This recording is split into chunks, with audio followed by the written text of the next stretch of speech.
Hello दोस्तों, आज हम लोग करेंगे साइन कन्वेंशन जो कि गोलीय दर्पण में बहुत ज्यादा इंपॉर्टेंट होता है। अगर ये साइन कन्वेंशन गलत हो गया, आपका ऋणात्मक और धनात्मक का आपने ध्यान नहीं रखा, तो आपके 5 नंबर के क्वेश्चन पूरे के पूरे गलत हो सकते हैं। आपका आंसर गलत आ सकता है। भले एग्जामिनर जो है कॉपी चेक करने वाला एक्स्ट्रा नंबर दे दे, लेकिन आपका आंसर गलत हो जाएगा। तो इसको ध्यान में रखना है साइन कन्वेंशन को, और सही आंसर फाइंड करना है। अगर मान के चलो न्यूमेरिकल आप लोग बनाते हैं और वहां पे न्यूमेरिकल का वैल्यू गलत हो गया, तो वहां पे नंबर नहीं मिलेगा। क्या लिखने वाला में तो नंबर मिल जाएगा, लेकिन ऑब्जेक्टिव में नंबर मिलने वाला नहीं है। इसलिए साइन कन्वेंशन को हम लोगों को अच्छे से समझना है।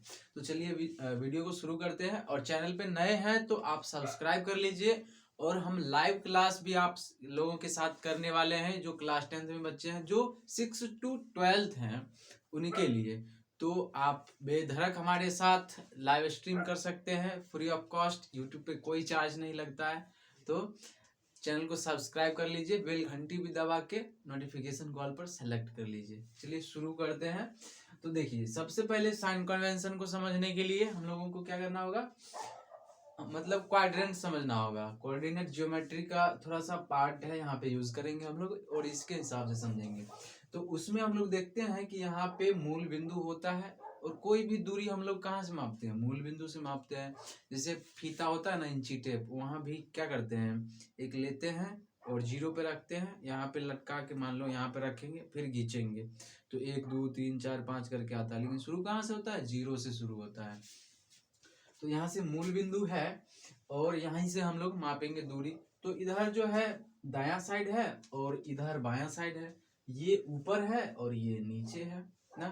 तो यहाँ पे मूल बिंदु से दाईं तरफ पॉजिटिव माना जाता है और मूल बिंदु से बाईं ओर नेगेटिव मापा जाता है। मतलब यहाँ पे -1 2 3 4 5 कुछ भी माइनस में, और इधर 5 6 7 कुछ भी माइनस में प्लस में। और उसके बाद इधर ऊपर जाएगा तो प्लस में, नीचे जाएगा तो माइनस में।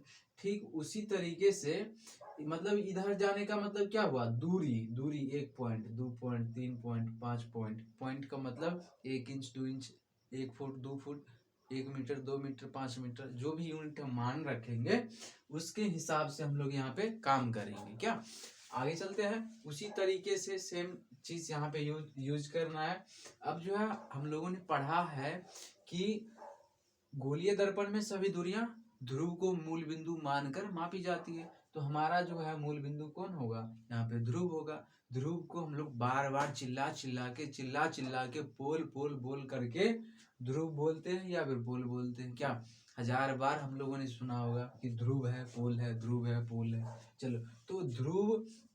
और दूसरी बात ये देख लो कि आपतित किरण हमेशा इधर से आएगी। दर्पण हमेशा प्रतिबिंब सॉरी इमेज हमेशा इधर से बनेगा। इधर वस्तु रखेंगे और आईना का जो कलर हुआ भाग रहेगा वो इधर रहेगा, और हम लोग चेहरा इधर से देखने वाले हैं।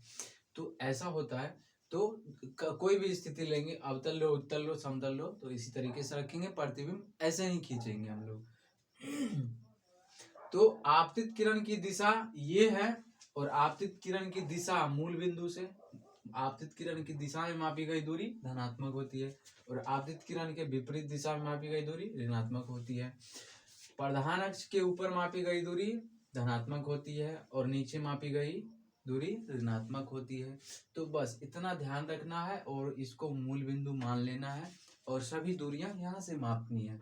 तो यहाँ पे कोई दिक्कत होने वाली नहीं है हम लोगों को। क्या और दूसरा नंबर आते हैं, चलते हैं यहाँ पे एक चीज और। जैसे यहाँ पे ये हमारा अवतल दर्पण है। कौन सा है दर्पण, अवतल दर्पण। अवतल दर्पण। तो यहाँ पे देखो, ये होगा हमारा फोकस दूरी, और ये होगा हमारा वक्रता त्रिज्या ना। तो यहाँ पे ये हो गया फोकस दूरी और ये हो गया वक्रता त्रिज्या। अब क्या करेंगे हम लोग, इसमें जो है देखो, यहाँ पे माप के ही देखते हैं हम लोग। यू मतलब यू को छोड़ दो, गोली मारो। पहले आर लेते हैं अवतल दर्पण में। अवतल दर्पण में तो देखो ध्रुव से यहाँ तक की दूरी को क्या बोलेंगे, आर बोलेंगे। तो अब ध्रुव से बाईं ओर मापे दूरी या दाईं ओर मापे, तो बाईं ओर मापे दूरी, ध्रुव से इधर फीता यहाँ से खींचेंगे इधर, या इधर रहता तो फीता यहाँ से खींचते यहाँ इधर, तो इधर यहाँ से इधर खींचे फीता बाईं तरफ, इसलिए आर का वैल्यू कितना होगा, निगेटिव होगा, आर निगेटिव होगा। अब देखो एफ, तो एफ देखो, एफ यहाँ से फीता खींच के यहाँ तक मापेंगे तब नहीं एफ निकलेगा, तो एफ भी क्या है, निगेटिव है। जब ये पता चलेगा कि अवतल कैसा है, दर्पण कैसा है, अवतल है, तब हम लोग सीधा मान लेंगे आर नेगेटिव है, एफ नेगेटिव है। अब देखो वस्तु, अब देखो इधर से रंगा हुआ है तो वस्तु किधर रखेंगे, हमेशा इधर ही रखेंगे, कहीं पे भी रखेंगे तो अब इधर रखेंगे, मान लो यहाँ रख लो आप, या यहाँ रख लो आप, या कहीं भी रख लो आप, इधर दर्पण के सामने, तो यहाँ भी रखोगे तो ध्रुव से मापेंगे यहाँ पर, तो ध्रुव के बाईं ओर, यहाँ पे मापेंगे फिर भी ध्रुव के बाईं ओर, यहाँ ही रख लो चलो, तो यहाँ से ध्रुव के बाईं ओर। तो यानी वस्तु दूरी हमेशा दोनों दर्पण के लिए, मान लो उत्तल दर्पण भी बनाएंगे तो वस्तु हमेशा तो इधर ही रहेगा, तो ध्रुव से इधर ही रहेगा, तो दोनों दर्पण के लिए u का वैल्यू कितना होगा, निगेटिव, u कितना है, निगेटिव। अब आती है प्रतिबिंब दूरी की। प्रतिबिंब दूरी में फंसता है लोचा, खास करके अवतल दर्पण में। तो अवतल दर्पण में क्या होता है कि यहाँ पे वस्तु है अनंत पे, तो फोकस पे प्रतिबिंब बन जाता है। तो अब यहाँ से पहले वस्तु दूरी मापेंगे, प्रतिबिंब फोकस पर बनेगा तो फिर फोकस पर मापेंगे क्या, प्रतिबिंब दूरी। तो वस्तु दूरी तो माप ली नेगेटिव में, अब प्रतिबिंब यहाँ पे बना तो अब यहाँ से प्रतिबिंब दूरी मापेंगे, तो कितना बना, यहाँ से बायां तरफ में मापेंगे तो ये भी किस में होगा, नेगेटिव में होगा, क्योंकि बायां तरफ है, तो ये क्या हो गया, निगेटिव हो गया।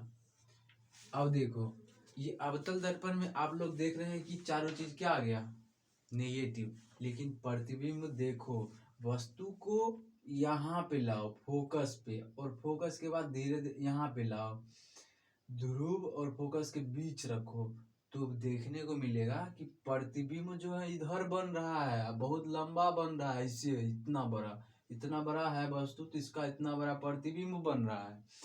तो अब प्रतिबिंब कहाँ है, यहाँ पे है। अब प्रतिबिंब की दूरी कहाँ से मापेंगे, ध्रुव से दाईं ओर। तो जब वास्तविक बनेगा प्रतिबिंब तो उधर जाएगा, बन जाएगा, तो माइनस में ले लेंगे प्रतिबिंब दूरी भी। और जब काल्पनिक बनेगा और सीधा बनेगा, वस्तु से बड़ा बनेगा, तो प्रतिबिंब दूरी इधर आएगा भी प्लस में। तो यहाँ पे ये भी संभव है, भी इसका पॉजिटिव भी संभव है, ये दोनों मान इसका संभव है। तो इसलिए हम लोग पढ़ते हैं कि भी का दूगो मान, एगो पॉजिटिव और एगो निगेटिव, क्या, तो पॉजिटिव मान आभासी तथा सीधा प्रतिबिंब को व्यक्त करता है, आभासी तथा सीधा प्रतिबिंब को व्यक्त करता है, और ये काल्पनिक वास्तविक तथा उल्टा, वास्तविक तथा उल्टा प्रतिबिंब को व्यक्त करता है। तो आप आशा करते हैं अवतल दर्पण में आपको चीजें समझ में आई होंगी। उसी तरीके से हम लोग करके देखते हैं, थोड़ा सा जगह लेते हैं यहाँ पे, किसके लिए, उत्तल दर्पण के लिए। तो उत्तल दर्पण में जब हम लोग ऐसे करेंगे तो यहाँ पे आपको पता है C होगा, यहाँ पे F होगा क्या, और यहाँ से इसकी दूरी F हो जाएगी यहाँ तक, और यहाँ की दूरी R हो जाएगी यहाँ तक क्या। उसके बाद यहाँ पे P होता है। तो अब देखो वस्तु किधर रखेंगे, इधर से तो रंगा हुआ है, इधर ही वस्तु को रखना होगा, तो कहीं यहाँ पे रखेंगे। तो यहाँ पे U है वस्तु दूरी, तो U हमारा हमेशा क्या होता है, निगेटिव, क्योंकि पोल से मापेंगे तो पोल के बाईं तरफ मापेंगे वस्तु को, तो इसलिए वस्तु दूरी दोनों दर्पण के लिए निगेटिव। अब जो है फोकस दूरी देखो, फोकस दूरी यहाँ पे इसका फोकस और यहाँ पे है पोल, तो ये ध्रुव से इधर मापेंगे दाईं तरफ ना, तो ये यहाँ पे पॉजिटिव हो जाएगा, कुछ भी करेंगे तो ये पॉजिटिव ही आएगा। उसके बाद आर, आर देखो पोल से राइट साइड में है, तो यहाँ पे यहाँ की दूरी आर है, तो मतलब ध्रुव से दाईं तरफ है इसकी त्रिज्या उत्तल दर्पण की, इसलिए ध्रुव से दाईं तरफ मापेंगे तो दाईं तरफ मापी गई दूरी धनात्मक होती है, तो इसलिए यहाँ पे आर भी क्या हो जाएगा, पॉजिटिव हो जाएगा। उसके बाद भी यानी प्रतिबिंब दूरी। अब हम लोग पढ़े हैं कि कोई भी वस्तु हो जब उत्तल दर्पण के सामने रखते हैं तो उसका छोटा प्रतिबिंब दर्पण के फोकस और ध्रुव के बीच बनता है, तो इतना बड़ा रहेगा और छोटा प्रतिबिंब बनेगा। तो अब जो है प्रतिबिंब कहीं ना कहीं यहाँ पे बनेगा, तो ध्रुव और प्रतिबिंब के बीच की दूरी को प्रतिबिंब दूरी भी कहते हैं। तो यहाँ पे भी फोकस के दाईं तरफ और ध्रुव के दाईं तरफ और फोकस के इधर बीच में, ध्रुव और फोकस के बीच में, ध्रुव के दाईं तरफ और फोकस के बाईं तरफ, ठीक बीच में दोनों के बनेगा। तो कहीं ना कहीं हम लोग देखते हैं कि ध्रुव के दाईं तरफ यहाँ पे प्रतिबिंब बन रहा है, तो इसलिए इसमें प्लस ही होगा। तो यहाँ पे ये तीनों क्या हो जाएगा प्लस में, और ये एक यहाँ पे नेगेटिव होगा। वस्तु दूरी तो दोनों के लिए नेगेटिव।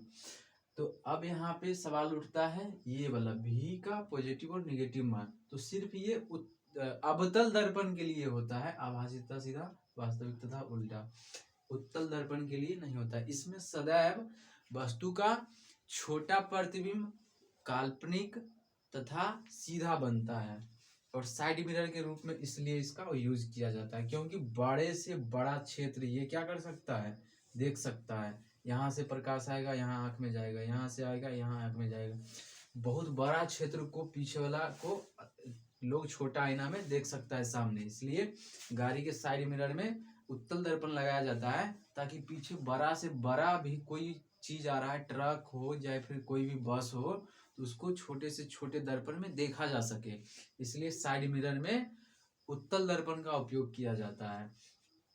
तो आज यहीं तक रहने देते हैं क्या, और उसके बाद हम लोग क्लास 6 से लेकर के 12 तक की पढ़ाई यहाँ पे करने वाले हैं। तो आपके जो भी भाई बहन छोटे चुन्नू मुन्नू होंगे उनको भी इस चैनल के बारे में बताइएगा, और हमारे साथ डायरेक्ट लाइव क्लास वो कर सकते हैं, और सभी स्टडी मटेरियल के साथ। तो आशा करते हैं आप लोग ऐसे ही प्यार बनाए रखेंगे। अगर लास्ट तक देख रहे हैं तो आपको बहुत बहुत धन्यवाद, और ऐसे ही प्यार बनाए रखें और दोस्तों के साथ शेयर भी करें। तब तक के लिए जय हिंद, वंदे मातरम।